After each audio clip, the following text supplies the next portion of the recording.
Hello everybody and welcome to this video, my continued series on Romeo and Juliet looking at Act 1 Scene 4. Please do subscribe to the channel, give this video a like, thumbs up, that sort of thing, it really does help. So Scene 4 takes place in a street, the original text can be seen here on the left and my translation on the right. And Romeo, Mercutio, Benvolio and a group of other men enter the scene and Romeo asks, What shall this speech be spoke for our excuse, or shall we on without an apology? In other words, he's saying, when we go into this party that we're gate crashing, the Capulet party, what shall we say is the reason we're here, or shall we just go in without saying anything?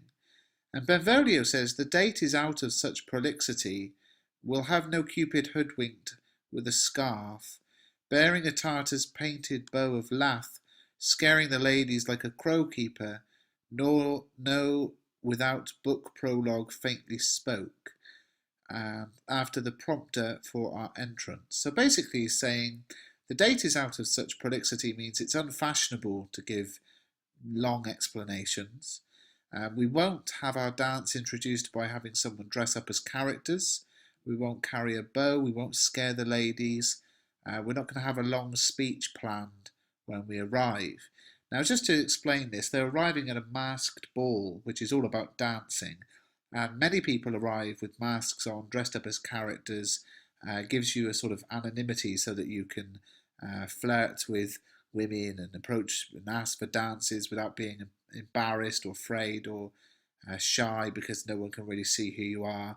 And Benvolio kind of says, we're not going to do any of that when we arrive. So Benvolio is just keen to really keep under the radar and not be too noticed, because obviously this is a party they're going to that they shouldn't be going to. But let them measure us by what they will, we'll measure them a measure and be gone. So he's saying let them think of us what they like, and then in this sense the word measure means dance. So he's basically saying we'll have a bit of a dance and then we'll leave.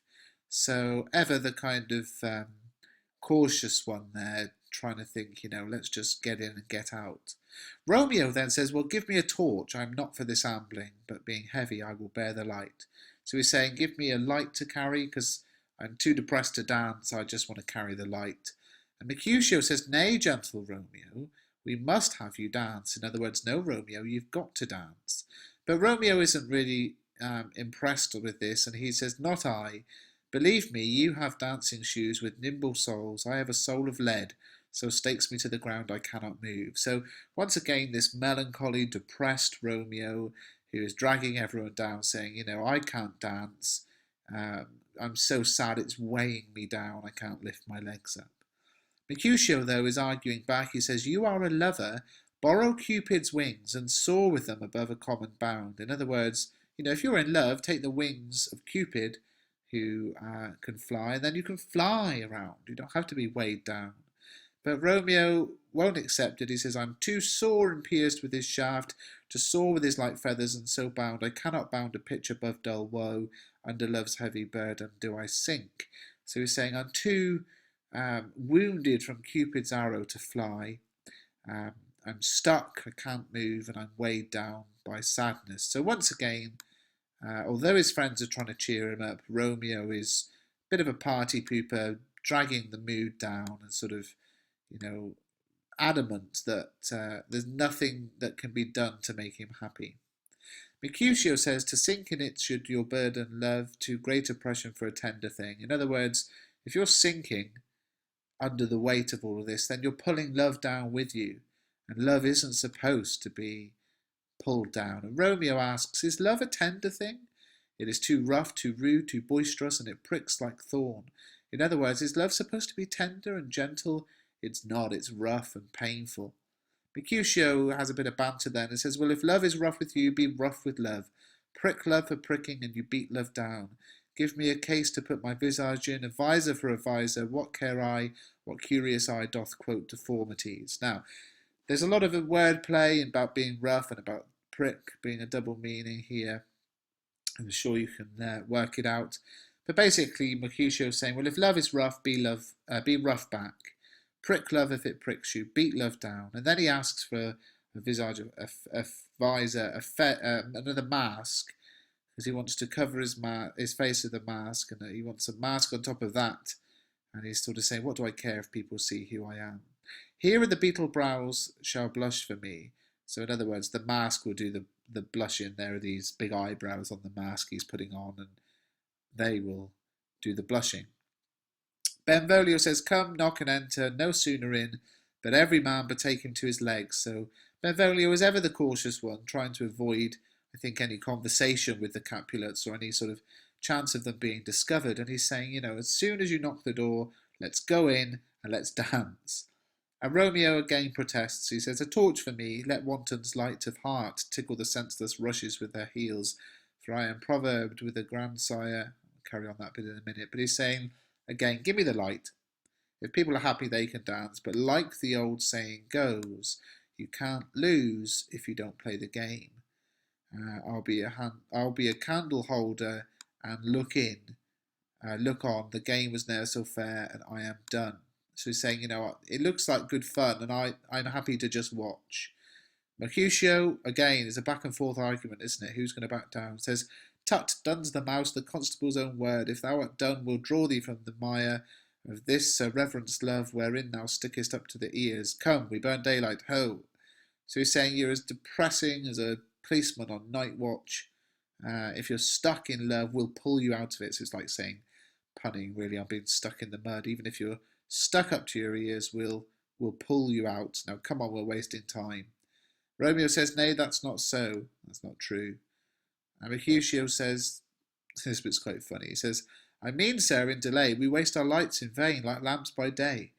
Take our good meaning, for our judgment sits 5 times in that ear once in our 5 wits. In other words, he's saying, no, what I mean is, we're wasting time here because the light's going, we're wasting our lights, you know, and it's like burning a candle in the middle of the day. Understand what I mean, rather than trying to think of some clever double meaning to everything I say, which I think is quite funny because most things that Shakespeare says, of course, do have a sort of hidden double meaning. And here he's being told, don't always look for a double meaning. Maybe that's Shakespeare having a little bit of fun with his audience. Romeo says, and we mean well in going to this masque. In other words, you know, we're going to this party with good intentions. But then Romeo says, but 'tis no wit to go. Now, what that means is it's not a good idea. A bit of foreshadowing here.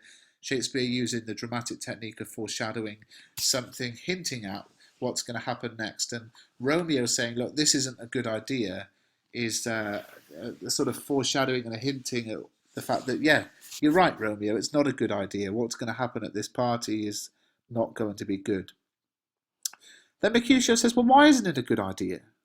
And Romeo says, I dreamed a dream tonight, so I had a dream tonight. Now, what a head in the clouds, bizarre thing to say. And Mercutio says, well, so did I. Romeo says, what was yours? And Mercutio then goes into this kind of long speech, but he starts off by saying that dreamers often lie. In other words, you know, you had a dream, it doesn't matter. Dreams don't always come true. Romeo says, in bed asleep while they do dream things true. So he's saying, when you're having a sleep in bed and you have a dream, what you dream often comes true. And then Mercutio goes into what is, you know, the longest and most often thought of as pointless speech in the play.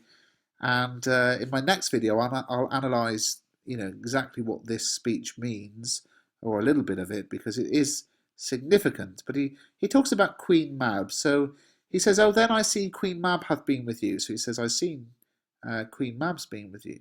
She is the fairies' midwife, and she comes in shape no bigger than an agate stone, on the forefinger of an alderman, drawn with a team of little atomies athwart men's noses as they lie asleep.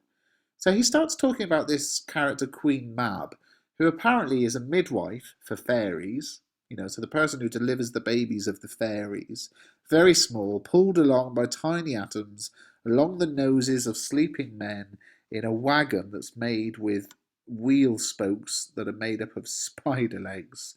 A very bizarre conversation. In the Baz Luhrmann version of the film, this scene is accompanied by drug taking, and whether or not that's the original intention is open to interpretation, but it certainly is a bizarre part of the play.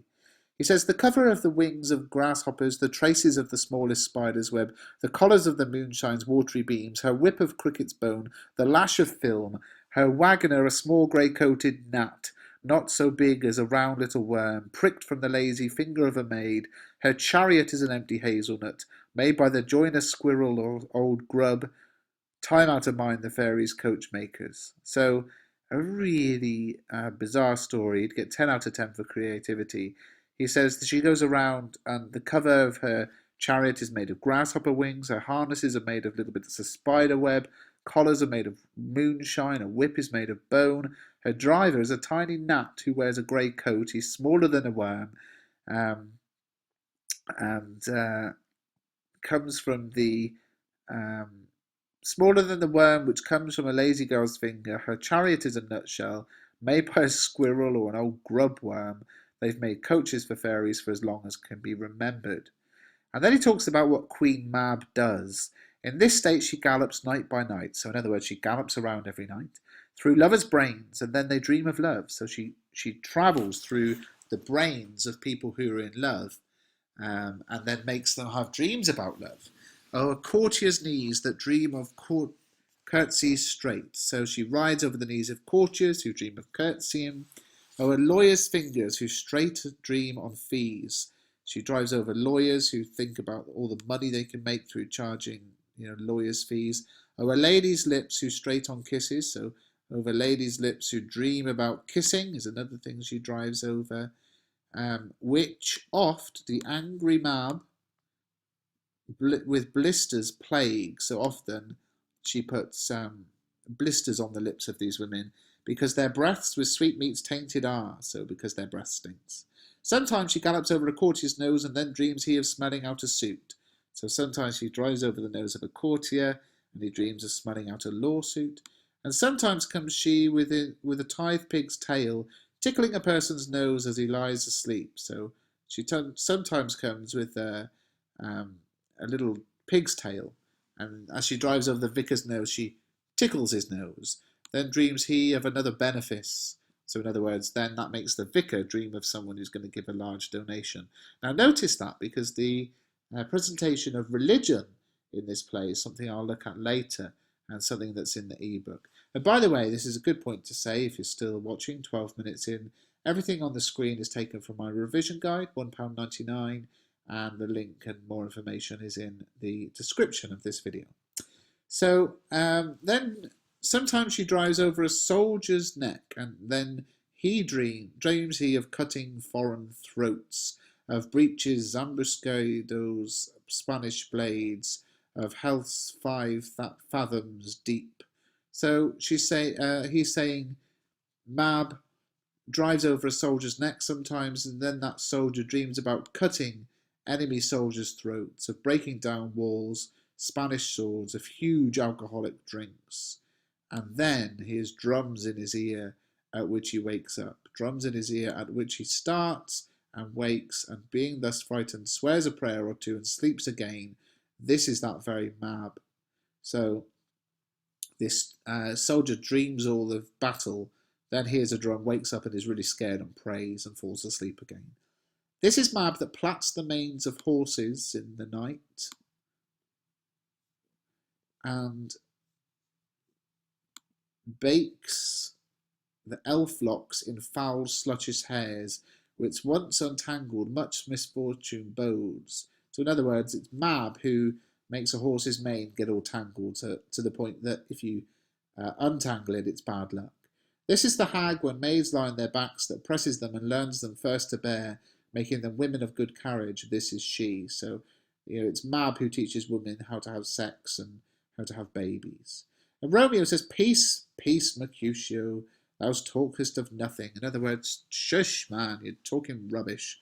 And Mercutio says, "True, I talk at dreams, which are the children of an idle brain, begot of nothing but vain fantasy." He's saying, you know what, you're right, I am talking about nothing. I'm talking about dreams, and dreams are nothing, which is as thin of substance as the air, and more inconstant than the wind who woos even now the frozen bosom of the north, and being angered puffs away from thence. In other words, Dreams are just silly ideas. They're made up of nothing and they change as quickly as the wind and the weather changes. So in other words, this whole thing is saying, look, the dreams you've had don't mean anything. Dreams don't mean anything. Don't worry about it. Benvolio says, this wind you talk of blows us from ourselves. Supper is done and we shall come too late. In other words, look, this wind you're going on about is blowing us away from our plan. The food will soon be gone and we're going to arrive at this party too late in a minute. Romeo says, I fear too early, for my mind misgives some consequence yet hanging in the stars, shall bitterly begin his fearful date with this night's revels, and expire the term of a despised life closed in my breast by some vile forfeit of untimely death. But he that hath the steerage of my course direct my sail, O lusty gentleman. So this is just foreshadowing to the Masque here, where he says, look, I'm afraid we're going to get there too early because I fear that something bad is going to happen and it's going to start tonight with this party and it's going to end in my own death.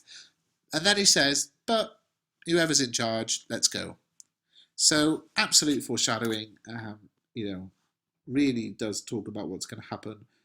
Benvolio says, strike drum, bang the drum, let's go. So in the next video, I'll analyse this scene. But like I say, if you found this video useful, please do give it a thumbs up. Please do share, comment, really does help. And also please do splash out £1.99 on my revision guide.